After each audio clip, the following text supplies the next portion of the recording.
मेरे प्रिय मित्रों, आइए आज की स्वाध्याय के षष्ठम दिवस में हम प्रवेश करें। आज का जो विषय है, कल हमने बता दिया था कि हम स्नातक यूओयू स्नातक पाठ्यक्रम जो है उसको हमने 6 भागों में विभाजित किया। तो आज हम द्वितीय भाग 2 में आइए प्रवेश करें।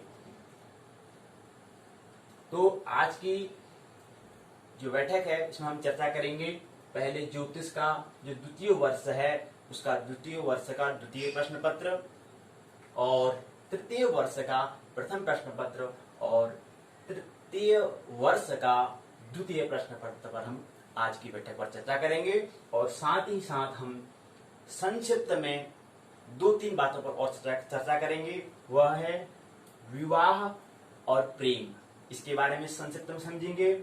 दूसरा, कुछ मूलभूत बातें हैं वो हम समझेंगे। 2-3 बिंदुओं पर उन पर हम चर्चा करेंगे। और विवाह कैसे अस्तित्व में आया और किस पर ये खड़ा होना चाहिए, किस बुनियाद पर ये खड़ा होना चाहिए, इस पर हम चर्चा करेंगे। आइए पहले हम यूओयू स्नातक पाठ्यक्रम ज्योतिष भाग 2 में प्रवेश करें। और भाग 2 में ज्योतिष का हमने कल की बैठक में हमने प्रथम वर्ष के प्रथम प्रश्न पत्र, प्रथम वर्ष के द्वितीय प्रश्न पत्र और द्वितीय वर्ष के प्रथम प्रश्न पत्र पर हमने जो पाठ्यक्रम था उस पर हमने चर्चा कर ली है। आज हम द्वितीय वर्ष एवं तृतीय वर्ष, द्वितीय वर्ष के अंतर्गत द्वितीय प्रश्न पत्र और तृतीय वर्ष के अंतर्गत प्रथम प्रश्न पत्र और द्वितीय प्रश्न पत्र पर हम आज की बैठक में चर्चा करेंगे। आइए, तो सबसे पहली बात है कि जो द्वितीय वर्ष का जो द्वितीय प्रश्न पत्र है उसके अंतर्गत जो द्वितीय प्रश्न पत्र है उस प्रश्न पत्र का नाम है मुहूर्त विचार। कैसे मुहूर्त क्या है, उस पर विचार हमें कैसे करना चाहिए, चिंतन कैसे करनी चाहिए, या कैसे मुहूर्त है तो उसका कैसे विचार हमें करना है, या मुहूर्त क्या है, इस पर हम ढेर सारी बातें इस प्रश्न पत्र पर हम करेंगे। और इसके अंतर्गत जो आने वाली इकाइयां हैं वो कितनी हैं, 20 4 ब्लॉक और 20 यूनिट, 20 इकाई है। और उसके बाद द्वितीय वर्ष का प्रश्न पत्र प्रथम द्वितीय पूर्ण हो जाता है। तृतीय वर्ष में हम प्रवेश करेंगे तृतीय प्रश्न पत्र के तृतीय वर्ष के अंतर्गत प्रथम प्रश्न पत्र द्वितीय प्रश्न पत्र पर। वह है उस जो प्रश्न पत्र पहला, तृतीय वर्ष का जो पहला प्रश्न पत्र है वो उस प्रश्न पत्र का नाम है वर्ष फल विचार। वर्ष, उसके फल का हम यहाँ पर विचार करेंगे।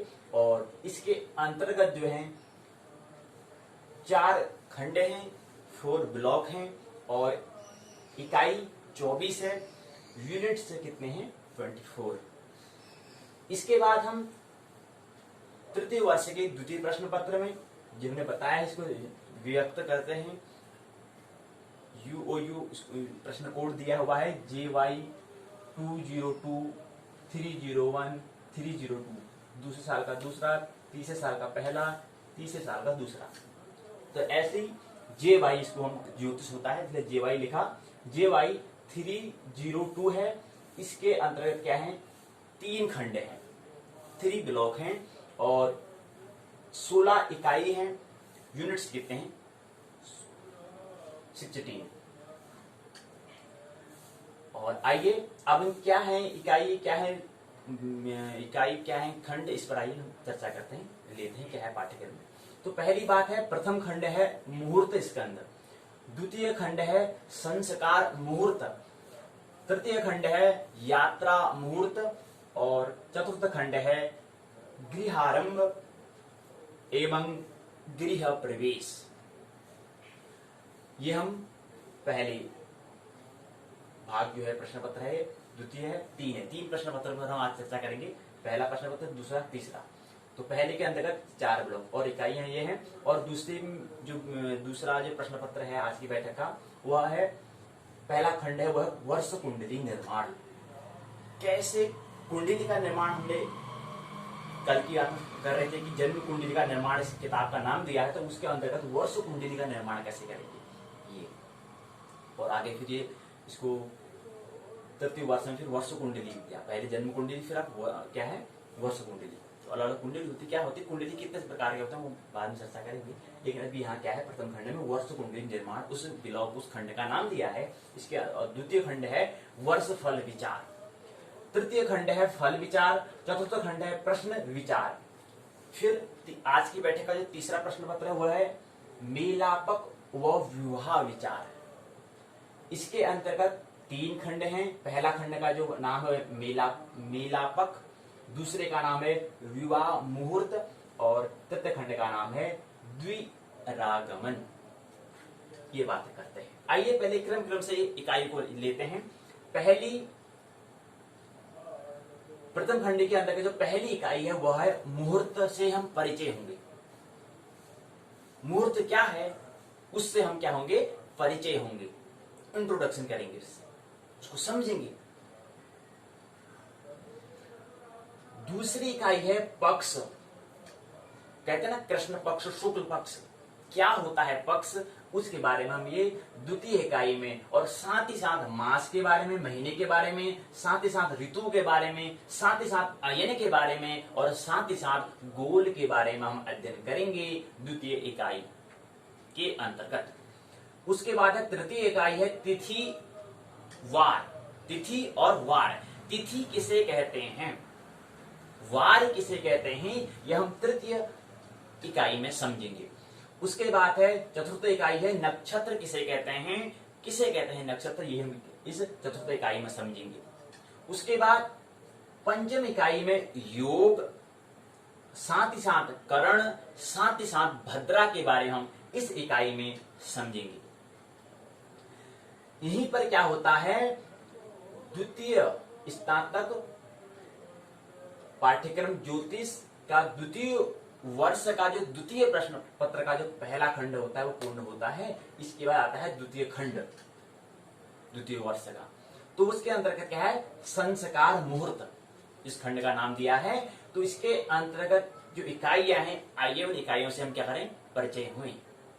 तो पहली इकाई है संस्कार से परिचय। संस्कार किसे कहते हैं वो यहाँ इस इकाई में हम समझेंगे। द्वितीय इकाई है षोडश संस्कार। पहले संस्कार क्या है, इकाई का नाम ही संस्कार मुहूर्त दिया है, तो इसके अंदर पहली इकाई में संस्कार से परिचय होंगे। क्या होता है कि संस्कार, सुना हुआ शब्द तो है लेकिन क्या है ये हम इस इकाई में, पहली इकाई में समझेंगे। दूसरी इकाई में संस्कार कितने होते हैं ये बताते हैं कि षोडश संस्कार होते हैं, 16 संस्कार होते हैं। ये हम द्वितीय इकाई में समझेंगे, संक्षिप्त में उनसे परिचय होंगे। उसके बाद आता है अब जो षोडश संस्कार है उसको कुछ संस्कार हम लिए हुए हैं, तो तृतीय इकाई में हम जो षोडश संस्कार है उसके अंतर्गत आने वाला संस्कार है, एक पहला है गर्भाधान। जब गर्भ में क्या होता है, गर्भाधान होता है, वो तो पहला संस्कार वहां से प्रारंभ हो जाता है। विवाह के बाद जब पहले दिन जो क्या होता है, जब गर्भाधान होता है तो वो पहले संस्कार के अंतर्गत आता है। विवाह के पश्चात होने वाला जो पहला, उसकी तत्क्षण जो संस्कार प्रारंभ हो जाता है वो संस्कार का नाम है गर्भाधान। अब गर्भाधान क्या होता है ये हम इसके अंदर बात में करेंगे पाठ में। तो दूसरा है सीमंतोनयन।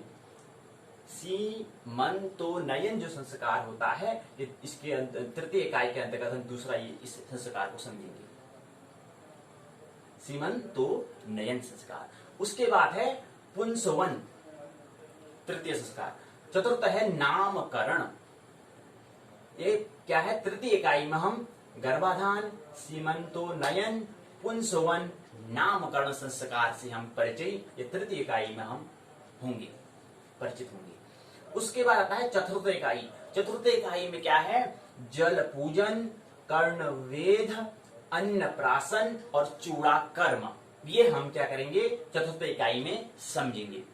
उसके बाद आता है अक्षर आरंभ, अक्षरारंभ के बारे में, और विद्या आरंभ। समझ में नहीं आ रहा होगा तो तोड़ के बोले इसे, विद्याधन आरंभ, यानी कि विद्या कब से प्रारंभ होगी वो इस संस्कार के अंतर्गत हम समझेंगे। और उपनयन, ये हम पंचम इकाई के अंतर्गत 3 संस्कार को समझेंगे। तो यहीं पर क्या होता है, द्वितीय खंड क्या होता है, पूर्ण होता है। इसके बाद हम तृतीय खंड की आइए तृतीय खंड की ओर हम प्रवेश करें, और तृतीय खंड है यात्रा मुहूर्त। इसके अंतर्गत क्या है, तिथि, पहली जो इकाई है उसके अंतर्गत हम तिथि नक्षत्र शुद्धि, तिथि शुद्धि और नक्षत्र शुद्धि के बारे में हम प्रथम इकाई में समझेंगे। उसके बाद है द्वितीय इकाई में वार और लग्न शुद्धि, वार की शुद्धि और लग्न शुद्धि के बारे में हम द्वितीय इकाई में समझेंगे। उसके बाद आता है तृतीय इकाई घात विचार के बारे में क्या करेंगे, विचार करेंगे, चिंतन करेंगे। उसके बाद आता है चतुर्थ इकाई जो आती है वह है यात्रा में शकुन विचार। कहीं यात्रा हम करने जाते हैं तो वहां पर शकुन, इस अगर जो हमें संकेत मिलते हैं, शकुन मतलब कुछ हमें संकेत मिलते हैं, उस संकेत का क्या, किस चीज किस घटना से संबंधित है, वो हम इस चतुर्थ इकाई में शकुन पर क्या करेंगे, विचार करेंगे। उसके बाद आता है पंचम इकाई यात्रा में कृत्य विचार, यात्रा में कृत्याकृत विचार के बारे में हम पंचम इकाई में समझेंगे। उसके बाद क्या होता है, प्रथम खंड, द्वितीय खंड, तृतीय खंड तो पूर्ण होता है। आइए चतुर्थ खंड में हम प्रवेश करें, द्वितीय वर्ष के द्वितीय प्रश्न पत्र। तो इसका है चतुर्थ खंड है, उसका नाम है गृह आरंभ और गृह प्रवेश मुहूर्त के बारे में। गृह, जब हम घर का आरंभ करते हैं उसके लिए भी मुहूर्त की आवश्यकता होती है, और जब गृह हम प्रवेश करते हैं, घर में एंट्री करते हैं, तो उसका भी एक मुहूर्त होता है, उसका भी एक समय होता है। ये हम इस चतुर्थ खंड के अंतर्गत जो है हम इस पर हम समझेंगे। तो पहली बात है शिलान्यास विधि, उसकी विधि, शिलान्यास कैसे करना है उसकी विधि है, उसका मेथड है, इसके बारे में हम पहली इकाई में, और द्वितीय इकाई में गृहारंभ, घर को कैसे बनाना चाहिए, कैसे उसमें आरंभ, घर का निर्माण करना चाहिए, उसके बारे में हम इस इकाई में अर्थात द्वितीय इकाई में समझेंगे। पहली में शिलान्यास और दूसरे में गृहारंभ। तृतीय इकाई में द्वार स्थापना, जो हमारा दरवाजा है, जो हमारे द्वार है, जो हमारा चैनल है, उसकी स्थापना कब करनी चाहिए, उसका क्या समय होना चाहिए, ये हम तृतीय इकाई में समझेंगे। हमने बात किया है ज्योतिष क्या है, अनिवार्य जो है उसकी तलाश है, उससे हमें क्या करना होगा, उसके साथ हमें क्या करना होगा, समझौता करना होगा, स्वीकार करना होगा। अगर अनिवार्य चीज अगर ये है तो इसलिए हमें जो अनिवार्य है उस चीज को हमें ख्याल में रखते हुए हमें क्या करना चाहिए, गृह आरंभ करना चाहिए, गृह में प्रवेश करना चाहिए, शिलान्यास करना चाहिए, घर का आरंभ करना चाहिए और द्वार स्थापना करनी चाहिए। ये बात हम समझ रहे हैं। तो तृतीय इकाई क्या होगी, द्वार की स्थापना होगी, द्वार स्थापन हो चुका है। उसके बाद चतुर्थ इकाई में जीर्ण गृह प्रवेश, जो जीर्ण घर है उसको हमने फिर सही किया है, उसकी मरम्मत कराई, उसके बाद भी गृह प्रवेश करना है, तो उसके बारे में कुछ यहाँ पर हम समझेंगे। उसके बाद आता है पंचम इकाई शकुन विचार। हमने कहा था कि यात्रा में शकुन विचार, लेकिन फिर शकुन होता क्या है उस पर अलग से विचार यहाँ पर करेंगे। तो ये क्या होता है, ये होता है ज्योतिष के द्वितीय वर्ष के द्वितीय प्रश्न पत्र यहाँ पर क्या होता है, पूर्ण होता है, इसका पाठ्यक्रम क्या होता है, पूर्ण होता है। आइए हम तृतीय वर्ष के प्रथम प्रश्न पत्र की ओर प्रवेश करें। तो तृतीय वर्ष ज्योतिष विषय के जो तृतीय वर्ष का जो पहला प्रश्न पत्र है, प्रथम खंड है, उसका नाम हमने कहा कि वर्षफल विचार, इस किताब का नाम दिया हुआ है। इस किताब का नाम दिया है जो द्वितीय वर्ष का जो दूसरा प्रश्न पत्र है उसके किताब का नाम है मुहूर्त विचार। तो यहाँ है फल विचार और यहाँ क्या है मेलापक और युवा विचार। अर्थात कहने का मतलब है आज की बैठक में विचार ही करेंगे, चिंतन थिंकिंग की ही करेंगे। तो प्रथम खंड आइए प्रवेश करें। तो प्रथम खंड है उसका नाम है वर्ष कुंडली निर्माण। साल की कुंडली का कैसे निर्माण हमें करना है, कैसे हमें क्रिएट करना है, उसके बारे में हम इस प्रथम खंड में समझेंगे। प्रथम खंड के अंतर्गत जो प्रथम इकाई है वह है वर्ष प्रवेश साधन। द्वितीय है भाव स्पष्ट एवं चलित चक्र।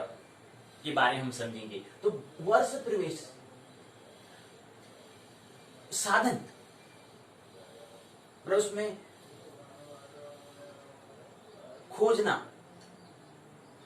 साधन करना, साधन से साधना बनाए शब्द, तो ये करें। तो वर्ष प्रवेश मतलब क्या समझ में आ रहा है आपको? वर्ष प्रवेश साधन का मतलब क्या है? भाव स्पष्ट एवं चलित चक्र से आप क्या समझते हैं? आधी बात तो पाठ्यक्रम में हो जाती है, आधी बात समझ में पाठ्यक्रम से ही समझ में आ जाता है। अगर नहीं आता है तो पुनः पाठ्यक्रम को फिर समझिए। तो वर्ष प्रवेश साधन बाद में हम चर्चा करेंगे। तो द्वितीय क्या है? भाव स्पष्ट एवं चलित चक्र। तृतीय इकाई जो है वह है ग्रह स्पष्ट एवं मुंथा। चतुर्थ इकाई में करेंगे लग्न स्पष्ट साफ। लग्न क्या होता है, किसे कहते हैं, ये हम समझेंगे, लेकिन अभी क्या है केवल उसको बिंदुओं को समझ रहे हैं। तो ये चतुर्थ इकाई में क्या हो गया? लग्न स्पष्ट। उसके बाद पंचम जो इकाई है वह है वर्षेश निर्णय। नए नए शब्द आ रहे हैं जो जिससे हम परिचित नहीं है। अभी वर्षेश शब्द कहां से आ गया है? सुना हुआ शब्द नहीं रहा है, लेकिन नया शब्द है, तो नए नए शब्दों से भी परिचित होंगे। अब निर्णय तो हमने सुन रखा है, डिसीजन, क्या हाँ पर कैसे निर्णय हमें लेना चाहिए, क्या हम अपने जीवन का निर्णय ले पा रहे हैं? तो ऐसे ही क्या है, एक वर्षेश होता है, उसका भी निर्णय हमें करना होता है। ये हम पंचम इकाई में समझेंगे। और षष्ठ इकाई है मुद्या दशा साधन। दशा के बारे में हम समझ रहे थे, तो यहीं पर क्या है, एक दशा और है, उसका साधन कैसे करते हैं इसके बारे में मुद्या दशा साधन। तो यहीं पर क्या होता है, प्रथम खंड पूर्ण होता है। आइए द्वितीय खंड की ओर प्रवेश करें। द्वितीय खंड है, उसका नाम है वर्ष फल विचार। पहली इकाई है, प्रथम इकाई है षोडश योग। योग माना होता है जुड़ना। तो जो 16 का योग क्या हो रहा है, मतलब क्या समझ में आ रहा है? जो इकाई दे रखी है, इकाई से मतलब क्या बताना चाह रहे हैं, मतलब जो लेखक है वो इकाई से क्या समझाना चाह रहा है कि आपके अंदर उस जो आप उस पाठ को पढ़ोगे उसके अंदर आप क्या पढ़ोगे। तो इस जो शीर्षक दे रखा है उससे बात समझ में आ जा रही है कि षोडश योग। योग का माना होता है जोड़ना, योग का माना जोड़, और षोडश माना होता है 16। 16 का योग, तिथिवार नक्षत्र योग, या सुना हुआ तिथिवार नक्षत्र योग, योग वही योग, षोडश योग। वो द्वितीय इकाई मुंथा फल। ये मुंथा क्या है? नया शब्द है, सुना हुआ शब्द नहीं है, नया नया शब्द है। तो ये मुंथा फल क्या है ये हम समझेंगे। तृतीय इकाई है सहम विचार। ये भी नया शब्द है, हम तो सुन रखा है, लेकिन ये सहम विचार तृतीय इकाई। चतुर्थ इकाई है अरिष्ट विचार, और साथ ही साथ अरिष्ट भंग विचार। भंग में तोड़ना, विकृत होना, विचार पर हम यहाँ पर क्या करेंगे, चतुर्थ इकाई पर चर्चा करेंगे, समझेंगे। उसके बाद आता है पंचम इकाई दशा फल में विशेष। तृतीय खंड में आइए प्रवेश करें। इसका नाम है फल विचार। पहली इकाई है 1 से लेकर के 3 भाव, मतलब होता है घर, उनके फल के बारे में हम जानेंगे पहली इकाई में, प्रथम इकाई में। उसके बाद द्वितीय इकाई में हम 4 से लेकर के 6 जो घर हैं, भाव हैं, उनके फल के बारे में। तृतीय इकाई में हम 7 से लेकर 9 जो भाव हैं अर्थात घर हैं, उसके उनके फल के बारे में समझेंगे। चतुर्थ इकाई में 10 से लेकर के 12 भाव फल, उसके बारे में विचार करेंगे। आप लोगों ने 12 ही क्यों लिखा है, 13 14 ही क्यों नहीं लिखा? लेकिन क्या है कि भाव जो होते हैं, कमरे जो होते हैं, वह 12 होते हैं। 12 ही क्यों, इसके बारे में वैज्ञानिकता हम बाद में बात करेंगे, लेकिन फिर आप समझे कि इतना समझे कि 12 भाव होते हैं।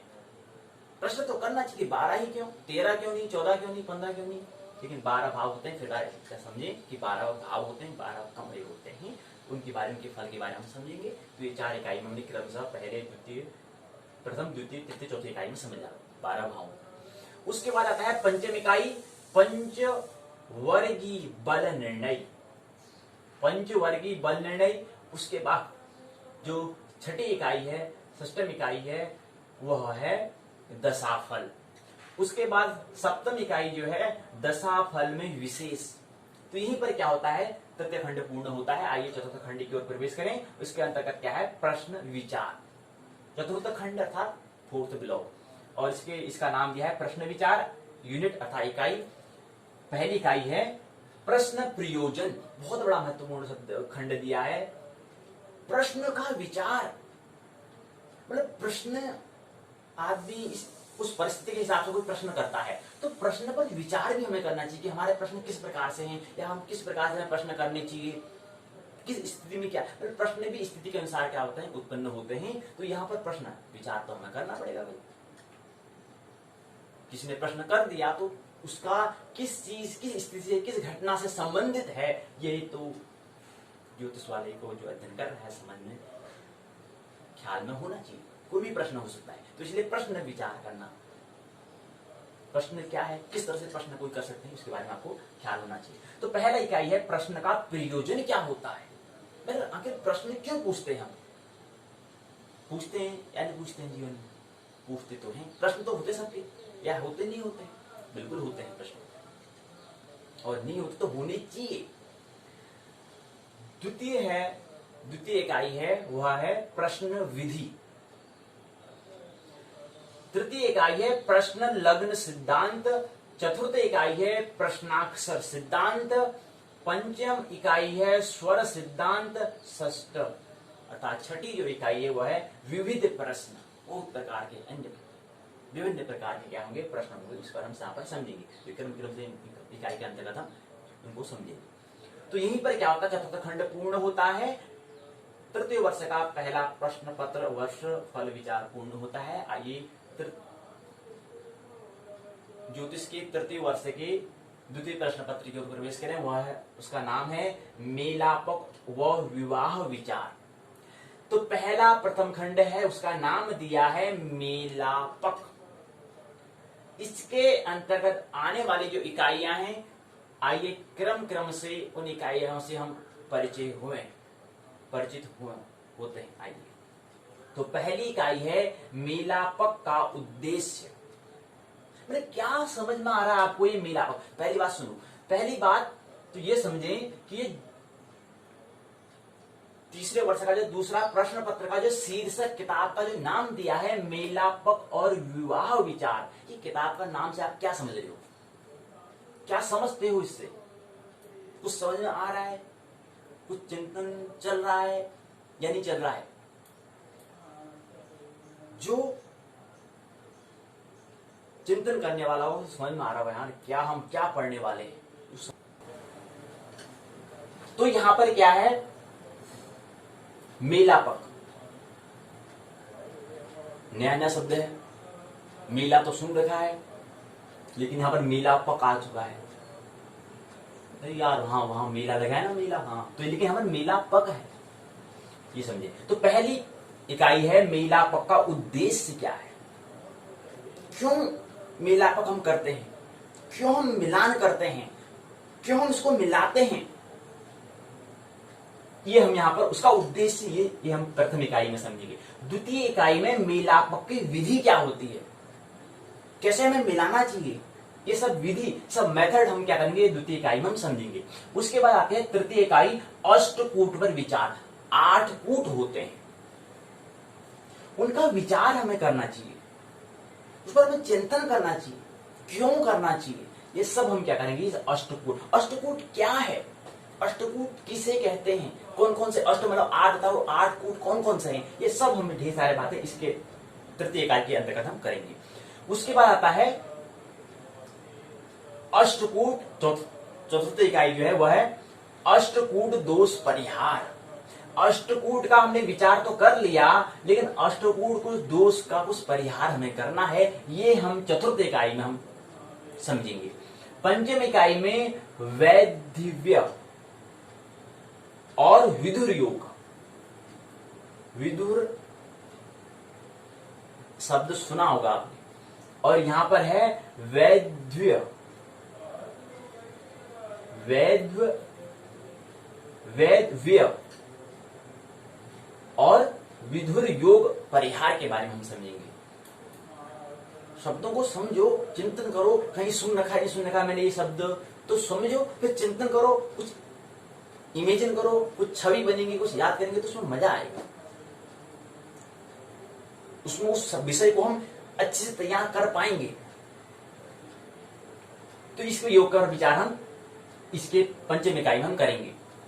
अभी तो केवल हम चिंतन करने की क्या कर रहे हैं, आपको कैसे चिंतन करना है, पाठ्यक्रम को देखकर ही कैसे हमें चिंतन करना है, ये हम यहाँ पर कर रहे हैं। तो अधिक से अधिक हमारी मेहनत क्या होनी चाहिए, पाठ्यक्रम पर ही मेहनत होनी चाहिए। कैसे पाठ्यक्रम को हम समझे, अपनी इतनी सारे पाठ को हम पढ़ेंगे, इतनी सारी पूरी किताब को पढ़ेंगे, इतनी किताब को हम याद हम रख भी नहीं पाएंगे, और नहीं प्रश्न पर एग्जाम में या कोई भी परीक्षा में, कोई भी इम्तिहान में इतना नहीं हमें इतना लिखना होता है, नहीं इतना पूछा जाता है, तो क्यों नहीं उसको हमें संक्षिप्त में उस जो विषय है, उस जो किताब है उसको समझें, उसको रखें, स्मरण रखें। वो पाठ्यक्रम से ही समझ सकते हैं। अब इतनी सारी बात है, अब कितना इसके अंदर पाठ्यक्रम होगा, कितने पाठ होंगे इसके अंदर, कितने कितने टॉपिक होंगे, कितने कितने बिंदुओं पर हमें समझना होगा, ये तो अभी हमको कुछ पता ही नहीं है। लेकिन पहले इतना बड़ा पाठ्यक्रम ही इतना बड़ा है, तो पाठ्यक्रम से पहले समझे, और जब पाठ्यक्रम से हम चिंतन करना शुरू कर देंगे तो आगे उसके अंत का जब हम उसको अध्ययन कर रहे होंगे, इसको पढ़ेंगे, तो हमें समझ में आ गया, हाँ यार मैं उसमें जो टॉपिक जब पढ़ रहा था उस समय में चिंतन तो कर रहा था, हाँ यार ऐसा ही होता था, यहाँ इसके अंदर वाकई में ऐसा ही है। तो ये चीज है, तो सृजन करने के लिए चिंतन करना अनिवार्य है। तो ये क्या है, छठी इकाई में हम वैधव्य एवं विदुर योग का हम क्या करेंगे, परिहार करेंगे। और उसके बाद क्या होता है, ये जो 6 इकाइयां हैं ये पूर्ण होती हैं। तो हमने योग का हम यहाँ पर विचार करेंगे, सेम है, वैधव्य और विदुर योग यहाँ विचार है, लेकिन यहाँ पर क्या है, परिहार है। इसके बाद द्वितीय इकाई, माफ करना, द्वितीय खंड जो है विवाह मुहूर्त है। इसके अंतर्गत क्या है, विवाह, पहली इकाई जो है विवाह का प्रयोजन क्या है, क्या प्रयोजन है विवाह करने का, विवाह का क्या योजना होती है, क्या उद्देश्य होता है, ये हम इस इकाई में समझेंगे। दूसरा जो दूसरी इकाई है उसके अंतर्गत विवाह में काल का निर्णय, किस समय विवाह करना चाहिए, वो मुहूर्त, क्योंकि हम क्या कर रहे हैं, मुहूर्त की हम पहले से बात कर रहे हैं, तो किस समय में विवाह करना चाहिए, ये सब सारे ढेर सारी बातें, उसमें काल, उसमें समय क्या होना चाहिए, उसमें क्या हो, शुभ मुहूर्त कौन सा मुहूर्त होना चाहिए, ये सब विचार, काल का निर्णय यहाँ पर हम इस द्वितीय इकाई में करेंगे। और प्रयोजन क्या होता है, इसको समझने के लिए थोड़ा सा हम यहाँ पर अलग से हमने यहाँ पर टॉपिक लिया है, इस बार भी हम समझेंगे अभी उस बात को। तो विवाह का प्रयोजन क्या है, ये विवाह अस्तित्व में कैसे आया, क्या है विवाह, इसके बारे में संक्षिप्त में हम अभी समझेंगे, बाद में हम जब इसकी बात करेंगे तो वहां पर उसको समझेंगे। तो दूसरा है, हमने क्या कर लिया, द्वितीय इकाई में विवाह में काल का निर्णय कर लिया। उसके बाद आता है तृतीय, वर और कन्या का वर्ण, कैसे चुनना चाहिए हमें, वर्ण का माने होता है चुनना, वर और कन्या, याद रखा होगा स्वयं वर होता है, तो स्वयं मतलब चुनो, खुद चुनो, तो ऐसी वर्ण यहां पर भी है। उसके बाद चतुर्थ इकाई है त्रिबल शुद्धि, 3 बल होते हैं, उनकी शुद्धि कैसे की जाती है, ये चतुर्थ इकाई में समझेंगे। पंचम में विवाह का मुहूर्त क्या होना चाहिए, कौन से समय में विवाह करना चाहिए ये। और छठी जो इकाई है वह है विवाह मुहूर्त में 10 दोष, कौन कौन से 10 दोष है, इसके बारे में इस इकाई में समझेंगे। आइए द्वितीय खंड को तो यहाँ पर विराम देते हैं, आइए तृतीय खंड को प्रवेश करें। तृतीय खंड है द्विरागमन, द्विरागमन, एक एक शब्द को तोड़ तोड़ के बोलो। गमन शब्द आपने सुना होगा, यहां पर है द्विरागमन, और राग बहुत सारे शब्द है, तोड़ तोड़ के उसको समझो। तो ये क्या है, तृतीय खंड द्विरागमन, गमन का मतलब कुछ चलने से बात हो रही है, क्या हो रही है अभी समझेंगे इस बात। तो पहला है वधु प्रवेश मुहूर्त, पहली जो इकाई है, जो प्रथम जो इकाई है उसके अंतर्गत जो है वधु प्रवेश, जब वधु किस समय प्रवेश वधु का होना चाहिए, ये हम क्या करेंगे इस इकाई में समझेंगे। उसका मुहूर्त, उसका समय क्या होना चाहिए, इसलिए सब उसको जब विवाह करना होता है वो पूरी योजना परियोजना पहले ही क्या कर लेते हैं, ज्योतिष का अध्ययन करना, जो जिम्मेवारी जो ज्योतिषी होते हैं वो पहले ही कर लेते हैं, तो उसका मुहूर्त। उसके बाद द्वितीय इकाई में हम करेंगे पितृगृह निवास में विशेष, पितृगृह, पितृगृह निवास में विशेष क्या है, ये हम द्वितीय इकाई में समझेंगे। तृतीय इकाई जो है द्विरागमन का क्या मुहूर्त है, द्विरागमन मुहूर्त के बारे में हम समझेंगे, उसका क्या मुहूर्त है, क्या समझिए उसके बारे में। और उसके बाद चतुर्थ इकाई में द्विरागमन में शुक्र विचार, हम ये क्या करेंगे, हम तृतीय खंड के चतुर्थ इकाई में हम अध्ययन करेंगे, उसको हम समझेंगे। तो ये तो हमारा केवल पाठ्यक्रम था। आइए पहले जो विवाह कर रहे थे इसको प्रयोगता संस्कृत हम समझ लें, ताकि जब इसको हम अध्ययन करेंगे, जब इस पाठ को हम अध्ययन करेंगे, थोड़ा उसमें रुचि, थोड़ा उसमें इंटरेस्ट, थोड़ा उसमें जिज्ञासा, थोड़ा उसको समझने के लिए प्यास होनी चाहिए। तो आइए पहले थोड़ा सा विवाह जो है, विवाह को हम समझे। इसलिए हमने एक टॉपिक अलग से करा, विवाह वर्सेस प्रेम, संग प्रेम, मतलब विवाह और प्रेम का क्या संबंध है। तो सबसे पहली बात है कैसे अस्तित्व में आया। अस्तित्व में क्या था, पहले जो लोग जो थे, जो बड़े अमीर लोग होते थे, वह ढेर सारे, मतलब उनका कुछ सीमा नहीं थी, वो जितने शादी कर सकते उतने शादी कर लेने वाले थे। अगर एक व्यक्ति 10 व्यक्ति है और 10 स्त्रियां हैं, 10 पुरुष हैं, इसमें से अगर एक पुरुष अमीर है, उसने 10 की 10 स्त्रियों से क्या करा, विवाह किया, तो 9 पुरुषों का क्या होगा। इसलिए क्या हुआ, अस्तित्व में ऐसे आया, अस्तित्व में आने से इसलिए अस्तित्व में लाना पड़ा कि प्रत्येक सभी को क्या हो, स्त्री चाहे पुरुष को और पुरुष चाहे स्त्री को मिले। लेकिन अमीर लोग होते तो बड़ा, उनके पास तो बड़ा अमीर है, शब्द से समझ में आ रहा होगा, उनको तो उनके पास पूरा तो सब कुछ है। गरीब के पास तो कुछ भी नहीं है, तो गरीब के भी तो स्त्री चाहिए या पुरुष को चाहिए, वो भी अनिवार्य है। लेकिन अमीर लोग ऐसा करते थे, अमीर लोग क्या करते थे, गरीबों की का जो ये उनको अवसर नहीं मिलता था, उनको तो स्त्री मिलती नहीं थी या पुरुष मिलता ही नहीं था, वो तो सभी स्त्री को अपने आप हड़प ले। तो इसलिए क्या करा, अस्तित्व में विवाह को आना पड़ा, इसलिए विवाह को अस्तित्व में आना पड़ा। और विवाह जब अस्तित्व में आया तो उसके लाभ आने से कुछ लाभ भी हुआ और कुछ हानियां भी हुई। तो लाभ पर हम जो बात करते हैं, क्या इसके लाभ हैं और क्या इसकी हानियां हैं, एक एक हानि और लाभ के बारे में हम बात कर रहे हैं। तो इसका लाभ तो ये हुआ कि सभी स्त्री पुरुष को क्या हुआ, अगर स्त्री जो है वो पुरुष चाहे तो स्त्री, उनको दोनों का मिल गया, मतलब मिलाप उनकी मिल गई, मिलन हुआ। एक पुरुष चाहता था कि उनको स्त्री मिले, तो शादी हुई, तो शादी की ऐसी व्यवस्था करी तो उसको स्त्री मिल गई। और एक स्त्री चाहती है पुरुष में की आवश्यकता है, उसको पुरुष मिल गया। तो ऐसी व्यवस्था तो क्या हुई, विवाह का जब अस्तित्व में आया तो ऐसी व्यवस्था हो गई। पहले ऐसी व्यवस्था नहीं थी। आदमी जो अमीर लोग जितनी मन चाहे उतनी शादी कर लेते, क्योंकि अमीर है और भाई इनके पास तो पैसा होगा तो कितनी भी शादी कर लेते थे। गरीब क्या करता, इसलिए ये क्या था, विवाह को अस्तित्व में आना पड़ा। तो इसके लाभ क्या हुआ, सभी को क्या हुआ, स्त्री पुरुष को, पुरुष स्त्री को, उनको मिला। उसके बाद क्या होता है, यहां पर एक हानि क्या हुई, एक भ्रम पैदा हुआ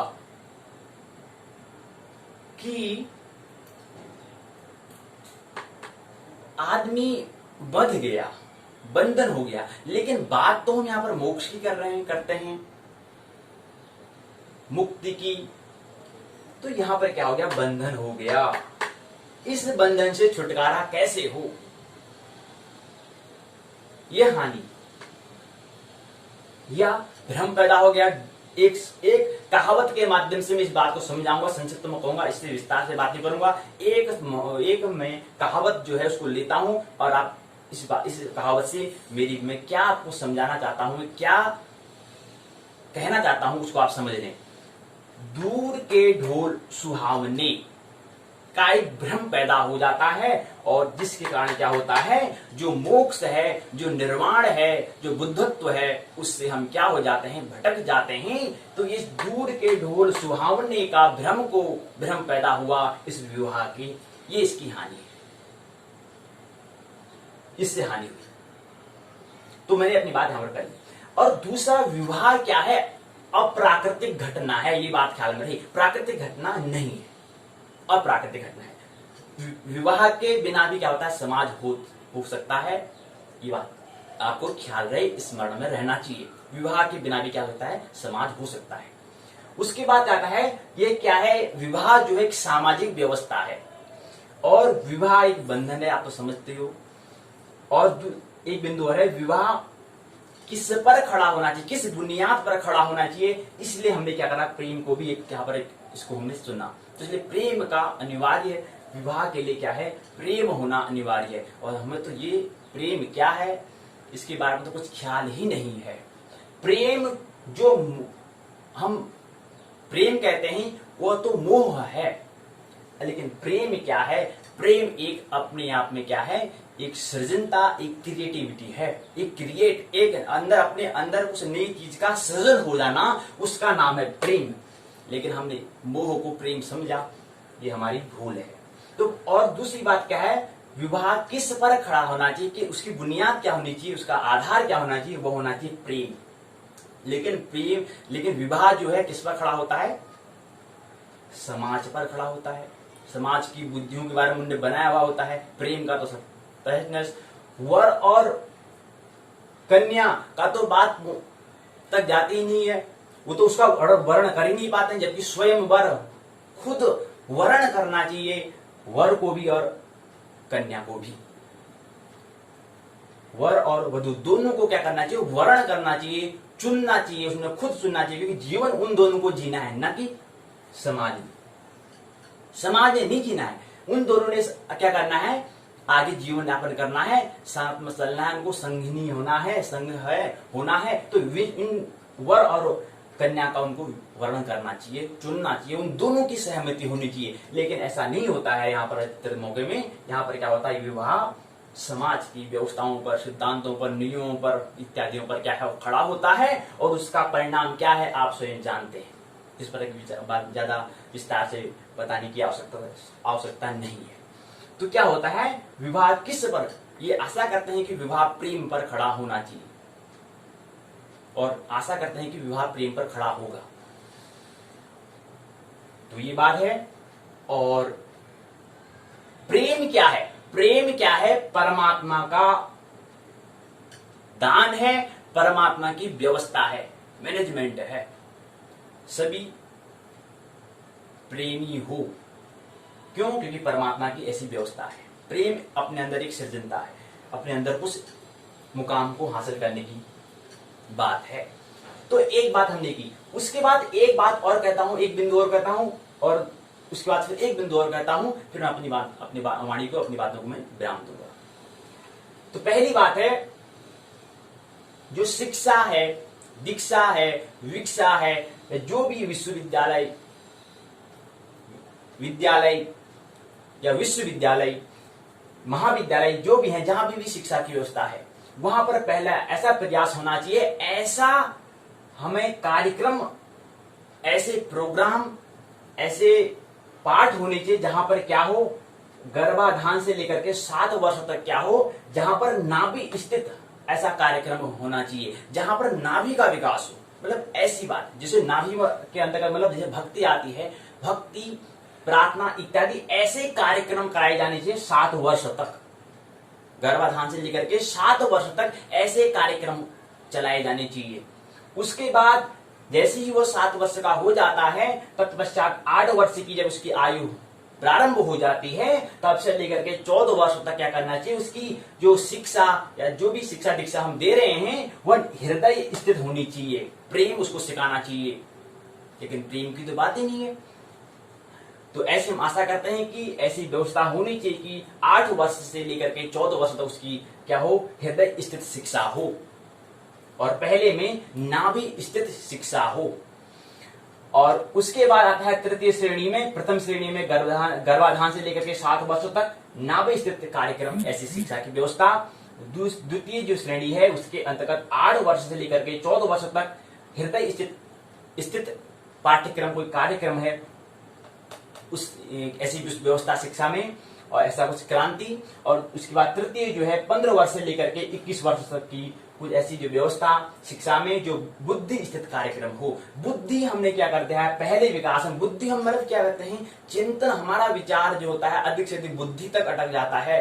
कभी कोई बिरले हृदय तक पहुंच पाते हैं और कभी कोई और हजारों करोड़ों में नाभि तक पहुंच पाते हैं। लेकिन पहले विकास क्या होना चाहिए, नाभि से, फिर हृदय में, फिर बुद्धि में होना चाहिए। विज्ञान का भी सृजन होना चाहिए, हृदय का भी क्या होना चाहिए, कवि भी हमें प्राप्त होनी चाहिए। और हमें क्या है, मोक्ष को प्राप्त हुए व्यक्ति, जागृत व्यक्ति, ऐसे व्यक्ति भी हमें प्राप्त होने चाहिए नाभि में स्थित हो। मोक्ष निर्वाण था बुद्धत्व को प्राप्त हुए व्यक्ति भी हमें चाहिए।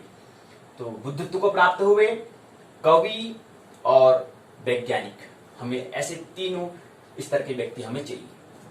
तो ये बात। और अंतिम बात मैं कहता हूं, हम दो हाथ को जोड़कर प्रणाम करते हैं। इसका क्या मतलब है, दोनों हाथों जो हैं, दो हाथ जो हैं प्रतीक हैं हमारे मनस के। एक प्रतीक है मनस का, एक प्रतीक है हमारे आचरण का। जब हम हाथ को जोड़ते हैं, मिलाते हैं, तो उसको हम कहते हैं कि यार कोई व्यक्ति क्या कर रहा है, हम क्या कर रहा है, हमको प्रणाम कर रहा है, अभिवादन कर रहा है। हम ऐसा तो समझते हैं, लेकिन वाकई में उसको ये पता है या नहीं पता है, वो तो वो व्यक्ति जाने। लेकिन एक जो हमारा हाथ है वो प्रतीक होता है किसके, हमारे आचरण का। एक हमारा प्रतीक होता है मन का। जब दोनों हाथ आपस में मिल जाते हैं तो उससे ये प्रतीक होता है, और उसके ये प्रतीक होता है कि उसका जो मनस है और जो उसका आचरण है वो दोनों क्या है, एक हो गए हैं, उनका क्या हो गया, मेल हो गया। और इसलिए हम इसका क्या कहा कि कोई व्यक्ति हमें क्या कर रहा है, अभिवादन कर रहा है। अभिवादन शीलस्य नित्य वृद्धोपसेवनम चत्वारि तस्य वर्धन्ते आयुर्विद्या यशो बलम। तो मेरी बातों को मानने की कोई आवश्यकता नहीं है। मेरी बातों को इतने प्रेम पूर्वक शांति पूर्वक सुना, बहुत बहुत अनुग्रहित हूं। अंत में सबके भीतर बैठे हुए परमात्मा को प्रणाम करता हूं। मेरा प्रणाम स्वीकार करें कल की बैठक में। तब तक के लिए धन्यवाद। एक महोत्सव पूर्वक, आनंद पूर्वक जीवन जिए, ऐसी मैं आशा करता हूं।